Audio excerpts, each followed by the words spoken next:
So what's the difference between it and another name that was also leading the trend for a while, which is Ozempic? What's the difference between them and which one is more effective? Right. Look, Mounjaro and Ozempic are like brothers, but one is cheaper than the other. Mounjaro is much more expensive than Ozempic, and Mounjaro is a little bit more effective than Ozempic. The contraindications are the same. The precautions for use are almost the same. The duration of use for both and the dose titration are nearly identical. We increase the dosage in a very similar, gradual way, with some difference in the concentration of each type, of course. But we take this into account with the patient when we're choosing the medication.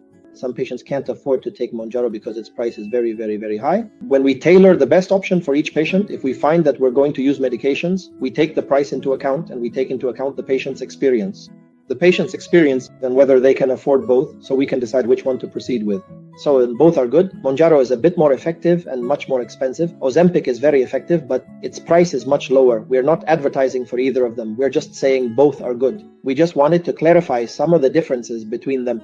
Okay, a question. When you say effectiveness, do you mean both cause weight loss, but one is faster? Or does one cause weight loss only up to a point and then stop? What exactly is the difference in effectiveness you're talking about? What does it mean? So roughly, most patients who take Mounjaro reach a 25% weight loss. With Ozempic, not everyone reaches 25%. Some do and some don't.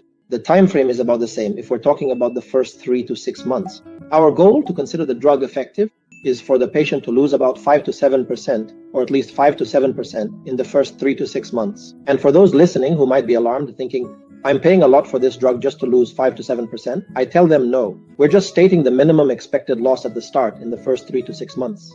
But in reality, we find that in the first 3 to 6 months, a patient can lose from 10 to 20% with either drug.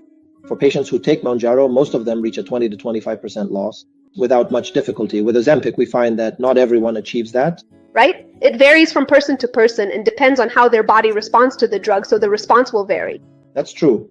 Exactly. I mean, sometimes we give a patient Mounjaro and don't see a good response. So we switch them to Ozempic, changing the active ingredient, and vice versa. So that's a very valid point. Every patient has their own response, or their body has a specific way of responding. Okay, so if we were to say there are groups who are prohibited or for whom these injections should not be prescribed at all, who would those groups be?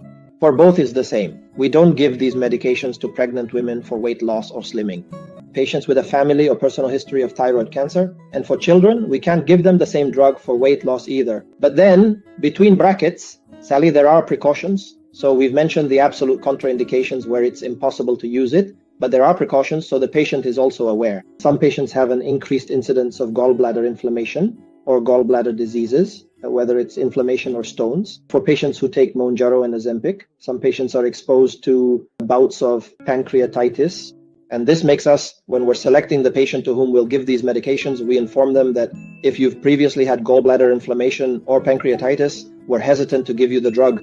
It's not one of the absolute contraindications, to be fair, but we're more worried about them than others. So we tell them if there's another option. Generally, with all patients, we start with diet and we start with exercise. But some people can't just rely on those, or they don't have the willpower, or they've tried and couldn't, or they have osteoarthritis in their knee or hip joints, or they have problems with their spine, so they can't exercise. So we're forced to include the drugs as an option, but we're more worried about these patients. That's why I stress between brackets that people with a history of pancreatitis or gallbladder issues, or a previous history of either of the two. And sometimes we're even more cautious and tell some of these patients that if this condition is common in their family, we prefer to start with something else. However, if we find ourselves in a situation where we have absolutely no other viable or reasonable option available to us besides this particular family of drugs, we do try them as a last resort. Of course, with precautions, with slower, gradual doses, and we educate the patient on the complications and the signs that might appear so they can come back to us quickly and not wait for their follow-up appointment, and so on. That's regarding the contraindications and precautions.